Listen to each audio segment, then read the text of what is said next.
ओम श्री सिद्ध भैरवाय नमः. बघा, तुकाराम महाराजांनी काय सांगितलंय? आलो ह्याचं कारण अशी, बोलिले जे ऋषी साच भावे वार्ताया.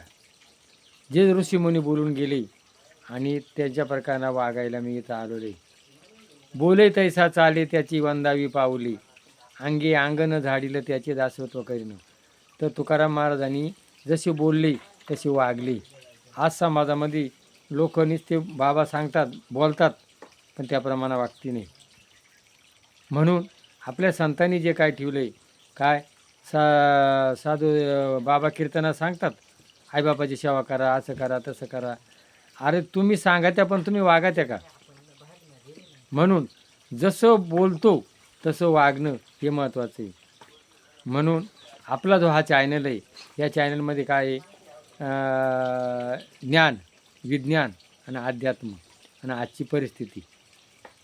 आणि ह्या याच्यातून मुलांनी आईबापाची सेवा करावी, कष्ट करा, व्यवसाय करा, काम करा, फुकट घेऊ नका, फुकट देऊ नका, पण काम करता करता दैवी विचार.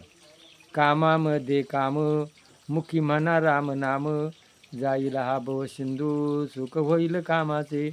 मग काम करता करता नुसतं काम केलं तो कोण होतो? राक्षस. आणि नुसतं देव केला तो आळशी होतो. म्हणून तुकाराम महाराजांनी काय सांगते? आधी प्रपंच करी नेटका, मग परमार्थ विवेका. मग आधी प्रपंच कर. प्रपंच करताना आजही काही काही बाबा आहेत, ती शेती करून आणि कीर्तनं करतात, पैसे घेते नाही.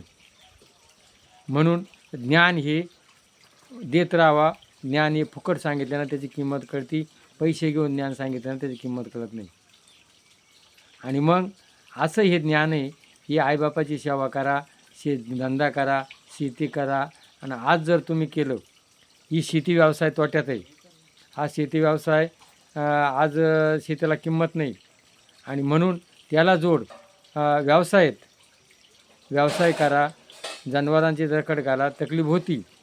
आणि रखड केल्याशिवाय मिळत नाही, केलेलं फुकट जात नाही. काम करायची हिंमत तुझी.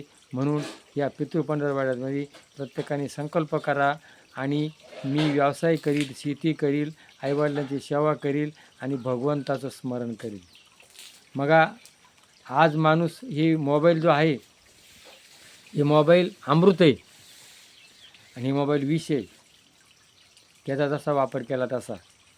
आणि आज मुलं काय करतात? ह्या मोबाईलमधून जे नको आहे ते पाहत बसतात आणि फुकट वेळ घालवतात. आणि म्हणून या मोबाईलमध्ये गीता आहे, भागवत आहे, ज्ञानेश्वरी आहे. तुमचा कसा व्यवसाय करायचा आहे, तुम्हाला तुमचं कसं वागायचं आहे ते सुद्धा मार्गदर्शन आहे. आणि पूर्वी कोर्स लावायला लागायचा, गुरु करा. आता गुरु करा, हा मोबाईल हाच गुरु आहे. पण आपण त्याचा वापर योग्य करा, आणि योग्य वापर केला तर तुमच्या जीवनाचं कल्याण होईल आणि आपल्या जीवनाचं सार्थक होईल. जय भैरवनाथ.